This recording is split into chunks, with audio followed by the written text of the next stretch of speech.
It's like pure Judith spilled out onto the page. It's so good. Welcome back to Dead Good Book Reviews. I'm Judith, and today I'm bringing you a review of Sarah Gailey's Upright Women Wanted. This is a fantastic novella, and I want everyone to read it now. But it's December, and I don't think this video is going up until late next year, so... I bought this book myself in an order from Portal Books. I will link them below. Nobody's paying me to talk about books, and I promise I'm not going to spoil it for you. I first came across Upright Women Wanted when I was researching for my Books I Missed in 2020 video late last year. Well, it'd be last year for you. It's this year for me. It doesn't matter. It came out in February of 2020 from Tor, and I think I'd describe it as kind of a feminist, sci-fi dystopian book. Well, novella. Sarah Gailey is a non-binary author who has written all sorts of things, all of which I want to read. I know them from Magic for Liars, which is a fantastic fantasy mystery set in a magical high school, but I've also read some of their short stories, and I am hoping to be able to read The Echo Wife, which is their book releasing for you this year in 2021. Depending on when this video goes up, that book may already be out.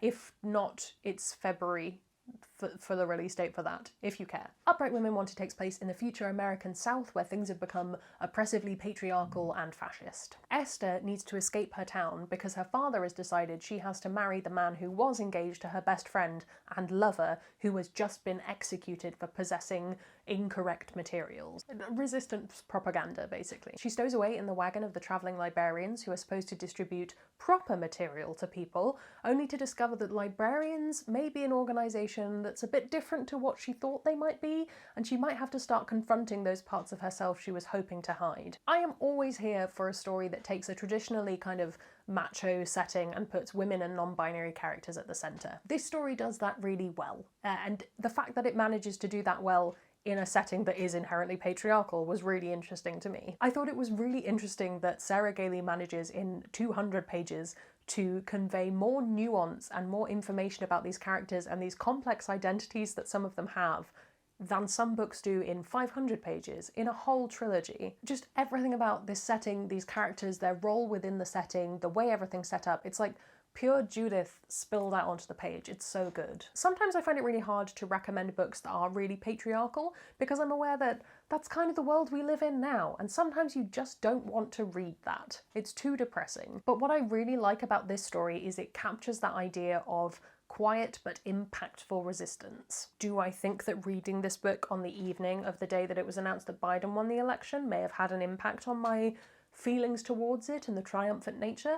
Probably. Had things gone differently, I might have felt very differently about this book. I think what works in this story is it fully acknowledges that things are bad. People are bad. The people in charge of this world are bad, and it can't change with the way things are. But what I thought was really important is this book captures the idea of carving out your own sliver of happiness. It's not just people relentlessly resisting and being miserable. They are happy, they have a life, and they are resisting, and I think that's really important and really beautiful. It's a really good story. I've read a few novellas this year. I've definitely upped the amount of them in my backlog of reading, and what that's really confirmed to me is that for me to enjoy a novella, it has to get some things right. I've talked before about how it needs to be succinct but still have substance. It needs to round things off and not have the reader feeling left loose at the end, but still having some threads trailing that you can kind of follow in your own mind. This is an example of a great novella. There is enough action in these pages that it doesn't just feel like a thought experiment. And there's enough character development and character journey in just 200 pages that you really feel like you go on a journey with these individuals. It feels really rich and completely balanced in a way that,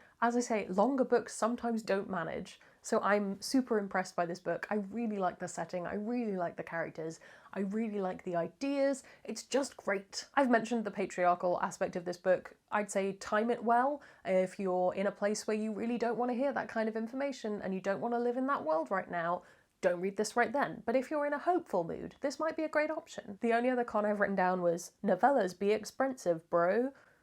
Thank you past me writing these notes.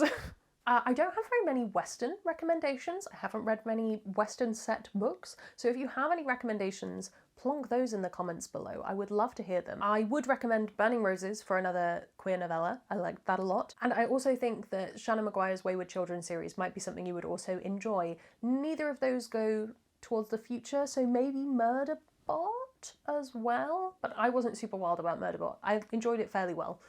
Wasn't crazy about it. Should you read this? If you can, if you have a ridiculous amount of money to spend on a novella, Do it. Do the thing. I believe the audiobook is on Scribd, so if you have Scribd, you might be able to listen to it for much cheaper. That would be something you could do. But yes, it is so good. I 100% recommend it. Loved it. Thought it was fantastic. So you're already down there commenting your recommendations for me. Thank you very much. While you're down there, you can follow me on all of my social media. That's linked below. You can subscribe because it makes me feel loved and appreciated. That's all from me, and I will see you in the next one.